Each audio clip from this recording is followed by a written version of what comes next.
कौन है मौलवी सर्जन बरकाती, जिसका कश्मीर में चंदे के खेल में आया नाम?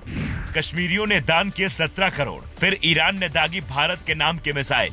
सुरक्षा एजेंसियों को क्यों सता रहा डर? खामनेई की मौत पर खूब हुआ था प्रदर्शन। ये तस्वीरें ध्यान से देखिए। 80 साल की एक बुजुर्ग महिला अपनी पूरी जमा पूंजी ईरान को दान कर रही है। वहाँ रखे महंगे बर्तन और उनमें रखे पैसे, जिससे जितना बन रहा है वो सब मदद के तौर पर ईरान को भेज रहा है। कोई बच्ची अपनी गुल्लक दान कर रही है तो कोई अपने घर के बर्तन दे रहा, क्योंकि ईरान ने मदद की अपील की है। लेकिन इस मदद के पीछे भी बड़ा खेल हो सकता है, जिसे लेकर सुरक्षा एजेंसियां अलर्ट हो गई हैं, क्योंकि ये पैसा जो सीधे ईरानी दूतावास के पास जा रहे हैं वो तो सही इस्तेमाल होंगे, पर जो पैसे दहशतगर्दों के हाथ लगेंगे उसका भारत विरोधी इस्तेमाल भी हो सकता है, क्योंकि हर गरीब व्यक्ति सीधा ईरान पैसे नहीं पहुंचा सकता, बल्कि देश विरोधी लोग भी उससे मदद के नाम पर ले सकते हैं। एक ऐसा ही व्यक्ति है मौलवी सर्जन बरकाती, जिसने चंदे के नाम पर बड़ा खेल रचा था। साल 2016 में बुरहान वानी की मौत के बाद भारत विरोधी भड़काऊ भाषण से ये सुर्खियों में आया था। इसने क्राउड फंडिंग के जरिए यह कहकर 1.5 करोड़ रुपए जुटाए थे कि बुरहान के परिवार को मदद चाहिए, पर यह देश विरोधी गतिविधियों में लगा मिला।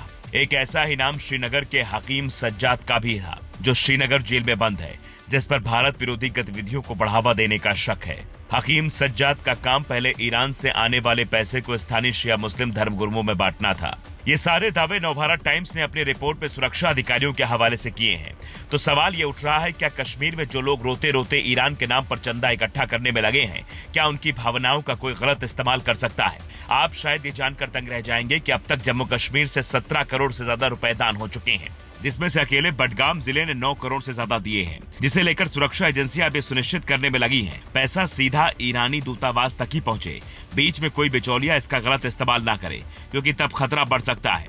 ईरान ने भी बाकायदा इसी वजह से सीधा बैंक अकाउंट नंबर भी जारी कर दिया है। फिलहाल हालात ये हैं कि जम्मू कश्मीर में रहने वाले ज्यादातर शिया मुस्लिम इस अपील से भावुक होकर अपना सब कुछ दान देने को तैयार है, जिसे देखकर ईरान का दूतावास भारत का शुक्रिया अदा कर रहा है और बाकायदे ईरान ने इस मदद के लिए थैंक यू इंडिया लिखी एक मिसाइल इजराइल पर दागी है, जो दिखा रहा है कि इजराइल के खिलाफ लड़ाई में भारत ईरान के साथ है, जबकि कूटनीतिक तौर पर कहानी कुछ और है। तो क्या इस चंदे से भारत और इजराइल के रिश्ते पर असर पड़ेगा?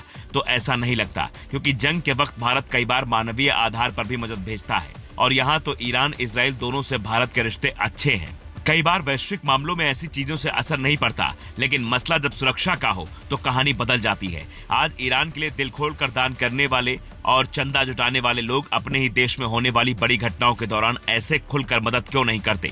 ये सवाल भी कई लोग पूछने लगे हैं। Bureau report, global Bharat.